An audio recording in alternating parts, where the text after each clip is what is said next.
asa de um morcego e a barbatana de um peixe-boi são tão parecidas? Por que besouros marrons se reproduzem mais do que os verdes? Como é possível que um molusco seja antepassado dos dinossauros e dos homens? É o que você vai ver aqui na Globo News em mais este programa sobre Charles Darwin, o naturalista inglês que desvendou os segredos da natureza, da origem de todas as espécies e fez a igreja tremer quando afirmou que o homem é apenas mais um dos animais que povoam a Terra.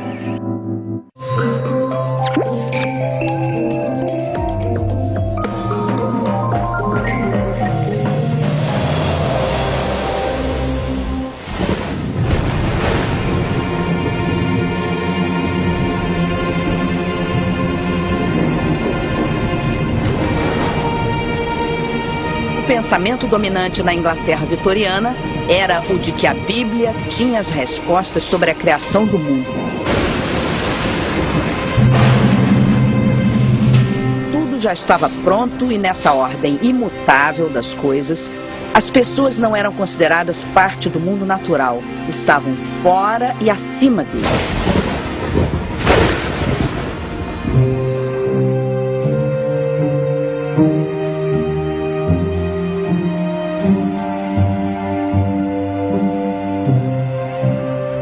Mas no início do século XIX, vários naturalistas europeus estudavam plantas e animais e especulavam sobre uma origem material para a evolução. Entre eles, o avô de Charles Darwin, Erasmus, e o francês Jean-Baptiste Lamarck, autor de uma primeira teoria da evolução. Só que os estudiosos da época não conseguiam explicar claramente como a evolução acontecia. A grande ousadia de Darwin foi enxergar a natureza como senhora da vida e destronar o ser humano do papel central que ele ocupava. Afinal, os ancestrais da humanidade nada mais eram do que moluscos acéfalos que evoluíram pelo mecanismo da seleção natural e também sob a pressão constante da luta pela sobrevivência às adversidades do meio ambiente. Ao estudar os fósseis, Darwin constatou que as espécies que habitavam a Terra num dado momento não eram as mesmas que existiram no passado, embora fossem semelhantes. A seleção natural é a base da teoria da evolução de Charles Darwin e explica como estruturas simples evoluíram por milhões de anos até se tornarem seres complexos como os dinossauros. O conceito de seleção natural ele explica a origem das espécies, como é o famoso título do livro do Darwin de 1859, sem nenhuma referência a alguma entidade sobrenatural. Ele explica mecanicamente como uma espécie pode se transformar em outra, como populações de seres vivos, de espécies biológicas, com o passar do tempo, com as mudanças de condições ecológicas e ambientais, pode se transformar em outras espécies. Mas por detrás da seleção natural existe o conceito adaptação evolutiva. O que seria isso? As espécies, numa determinada população de um determinado animal ou de uma determinada planta, existe uma variedade de algumas espécies que têm características diferentes e que, sob diferentes pressões, estas características podem ser vantajosas para que as espécies sobrevivam em caso de ocorrer, por exemplo, uma falta de água, uma mudança do clima. Então, a seleção natural é aquela que seleciona esses indivíduos mais adaptados a diferentes condições do ambiente. Para que a seleção natural aconteça, são necessárias 3 condições, segundo Darwin. Há uma luta pela sobrevivência entre os indivíduos, porque a quantidade de recursos disponíveis pode ser menor que a requerida para que todos os indivíduos possam se manter e se reproduzir. Existem variações dentro de uma mesma espécie e não há 2 indivíduos exatamente iguais. Frente a uma mudança ambiental, certas características de uma dada população podem favorecer mais a capacidade de reprodução e, portanto, de sobrevivência desse grupo. Dentro do princípio da hereditariedade, indivíduos produzem descendentes que tendem a se parecer com seus pais. Assim, indivíduos que nascem com uma característica que facilite a adaptação a um novo ambiente tenderão a transmiti-la para as novas gerações da espécie.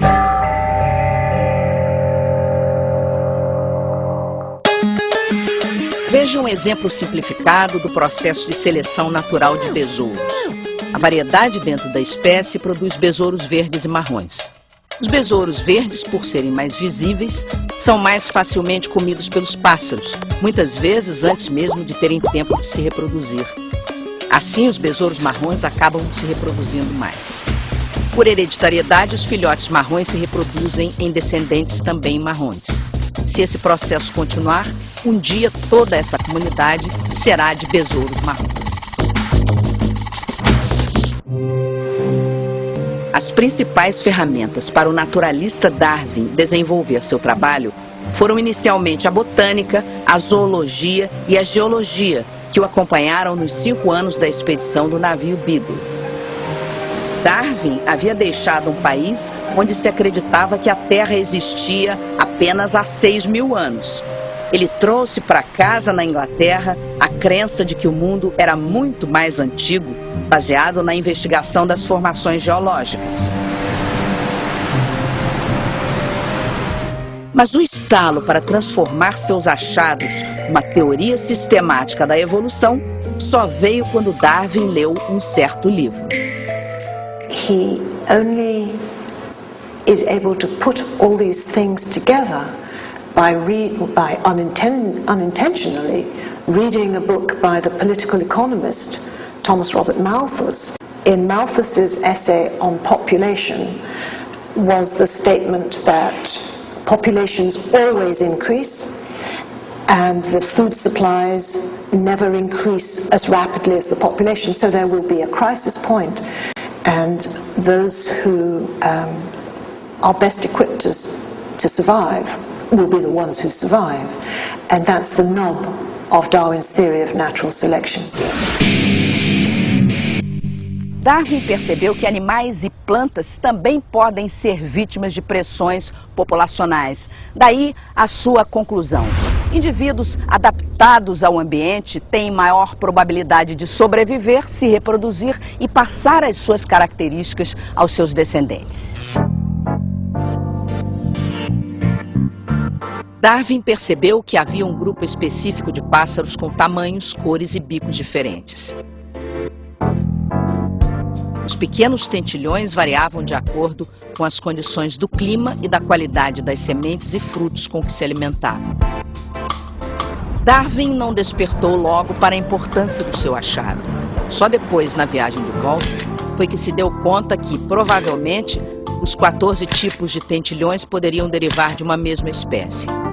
Mais tarde, as diferenças entre os bicos indicariam que um grupo de tentilhões maiores vivia em ilhas mais secas e só se alimentava de sementes mais duras, enquanto outros de tamanho menor faziam ninhos em ilhas mais úmidas e com muito mais comida. Veja, por exemplo, o que aconteceu com esses 3 mamíferos. A asa do morcego, a pata da toupeira e a barbatana de um peixe-boi compartilham semelhanças. A partir de um mesmo ancestral, cada um se adaptou de acordo com o meio em que vive.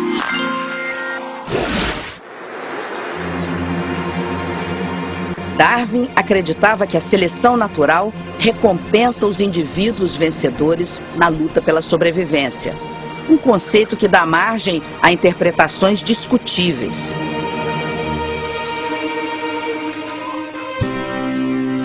O biólogo Ricardo Weisbord lembra que a teoria de Darwin foi criada para ser aplicada a espécies biológicas e o ser humano é só mais uma espécie. A gente tem que tomar cuidado com alguns aspectos quando a gente olha para o ser humano, porque o homem, como qualquer outra espécie, tem características próprias, e uma das características próprias da espécie humana é um alto grau de inteligência e uma linguagem altamente desenvolvida. That all are equal, all are free, and all deserve a chance to pursue their full measure of happiness. De uma certa forma, o darwinismo foi sim apropriado por algumas tendências filosóficas e políticas no sentido de mostrar que o homem branco, o europeu, era superior em relação ao negro, ao não europeu de uma maneira geral, outras raças de uma maneira geral. Isso, do ponto de vista político, social, é muito perigoso e levou a verdadeiras atrocidades, como a gente está meio cansado já de saber. I think that Darwin's idea of evolution is actually very simple, but it's very easy to misunderstand. He sets it out very clearly at the end of chapter 4, in The Origin of Species. He says, if there's any difference at all between the individual members of a species at a time, then some of them will be more favored than others. They will be healthier, stronger, better equipped to have offspring than others, and so they will. And so those that are better equipped will compose a larger and larger proportion of the population over time. But of course, as time passes, the competition changes. So there's a constant refreshing of this competition. Darwin começou a formular a teoria da seleção natural depois de 1830. E trabalhou nela em silêncio durante 20 anos. Até que o naturalista contemporâneo Alfred Wallace, com quem ele se correspondia, lhe enviou seu próprio trabalho para apreciação. Darwin constatou que era muito semelhante ao seu. Uma parte da pesquisa de Wallace foi realizada na Amazônia, como conta a repórter Daniela Assayag. Wallace queria provar a origem das espécies. A ideia já era difundida na Europa, mas era apenas uma suposição, sem comprovação científica. Ele acreditava que na Amazônia podia estar a chave desse mistério.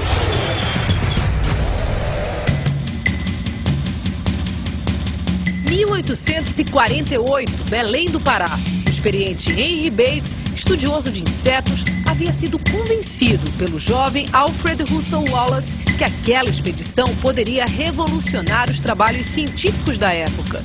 Na Amazônia, Bates e Wallace ficaram 4 anos, os 2 primeiros no rio Amazonas, entre Belém e Manaus. Em 1850 se separaram. Bates seguiu pelo rio Solimões e Wallace pelo Rio Negro. A percepção apurada e o talento para o desenho ajudaram na elaboração deste mapa, o primeiro da região, rico em detalhes. Wallace subiu e desceu o Rio Negro 4 vezes, coletando insetos, peixes e plantas. Ele percebeu que quando grupos da mesma espécie se afastam, eles começam a apresentar características diferentes. Isso aqui na Amazônia? Na Amazônia, ele observou isso principalmente com macacos ao longo do rio. Ele viu que quando a margem era mais afastada, populações de macacos de uma margem eram diferentes da população da mesma espécie de macacos da outra margem. Mas ele não tinha mais material para provar isso, porque todo o material que ele coletou aqui pegou fogo no meio do mar e afundou. Perdeu tudo, só não perdeu, a única coisa que ele não perdeu foram as anotações que ele tinha no livretinho e alguns desenhos que estavam na cabine dele quando o navio pegou fogo. O próprio Darwin respeitava o Wallace como pesquisador. Eles se correspondiam e trocavam ideias. Somente hoje, mais de um século depois, Wallace está tendo reconhecido seu valor histórico e científico. Quem veio primeiro, Alfred Wallace ou Charles Darwin? Cronologicamente, o Darwin, né? O Wallace nasce 14 anos depois do Darwin. Só que quando o Darwin recebe a carta de Wallace, ele reconhece as suas próprias ideias e essas ideias que ele estava elaborando por muitos anos e que pretendia publicá-las num livro. Então, nesse sentido, os dois, né, historicamente, como eles apresentam juntos, eles chegam juntos na formulação da teoria. É por isso que se diz que a teoria tem que ser chamada teoria, né, Darwin-Wallace ou Wallace-Darwin. Não exclusivamente Darwin. Embora a gente vá ver que o desenvolvimento da teoria feito por Darwin é muito mais profundo e muito mais extenso do que o próprio Wallace. A seleção natural, tal como descrito por Darwin, é um processo mecânico, não linear, e que tem como único objetivo a reprodução.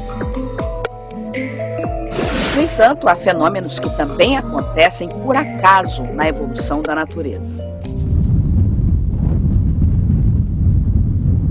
O acaso é uma das questões mais difíceis, às vezes, de ser compreendidas pelas pessoas de um modo geral, pelos estudantes, por exemplo, quando estão estudando a evolução.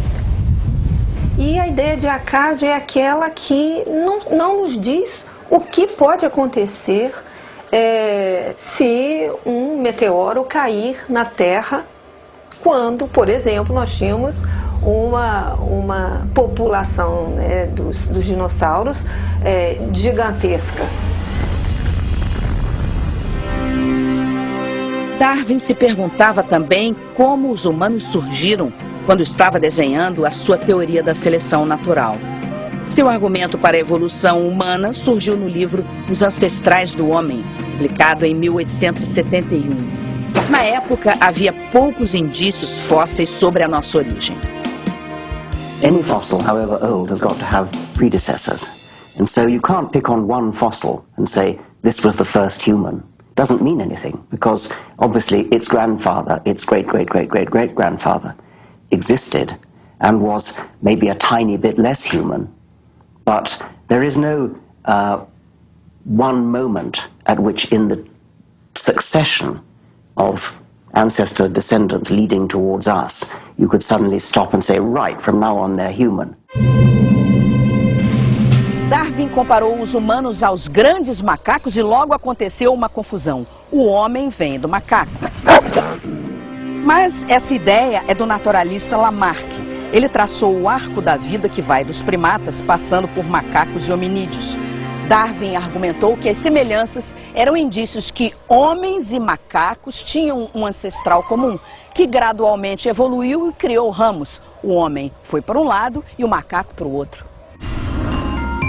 Apesar do tempo evolutivo ser lento e gradual, podemos reparar momentos de profundas transformações. A passagem da vida na água para a terra, o retorno para o mar de alguns dos mamíferos terrestres, o aparecimento dos seres humanos. E assim se forma a árvore da vida, esboçada pela primeira vez por Darwin em 1837. Essa era a única ilustração que constava da primeira edição de A Origem das Espécies. Hoje, os biólogos acreditam que pode haver cerca de 100 milhões de espécies de organismos vivos na Terra. A árvore da vida representa a história evolucionária das espécies.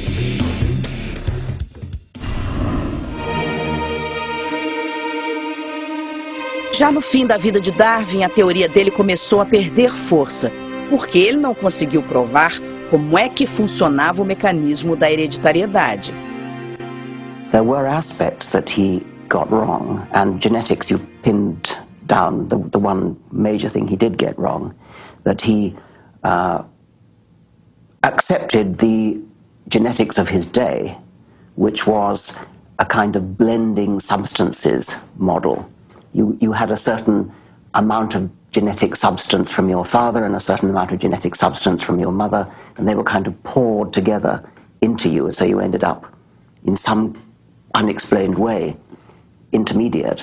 And it was already clear in Darwin's own lifetime that that actually couldn't be right, because if it was, each generation would be more uniform than the previous generation. You would get a loss of variation, and after a few generations we'd all look exactly the same. We'd all be a sort of medium appearance. So something like Mendelian genetics almost had to be true, and that was discovered in Darwin's lifetime, as you know, but he didn't know about it.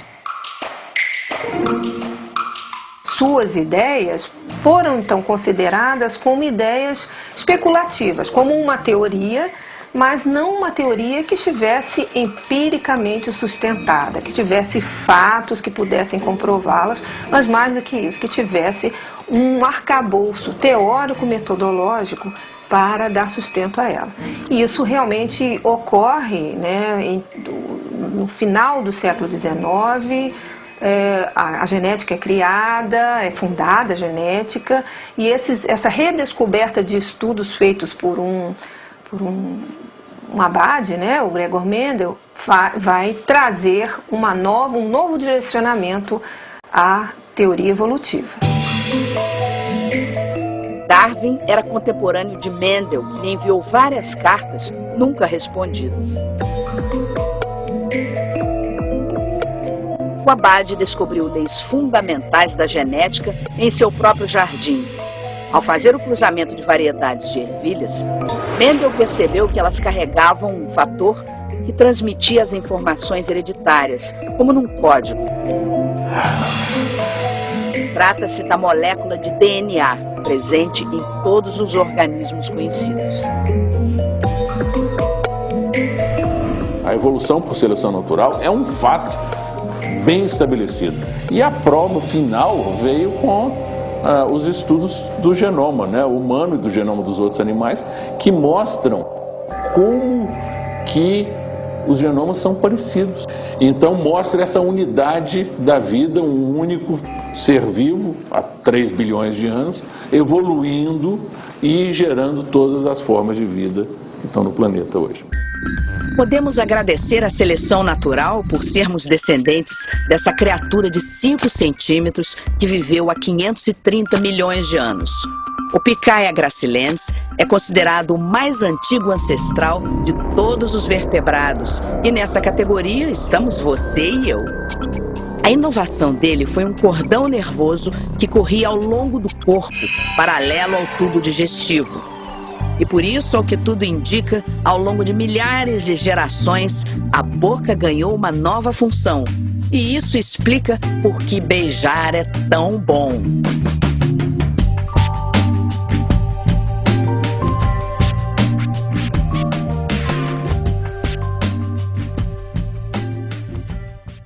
Foi exatamente a divulgação dessas ideias há 150 anos que provocou uma reação violenta da Igreja.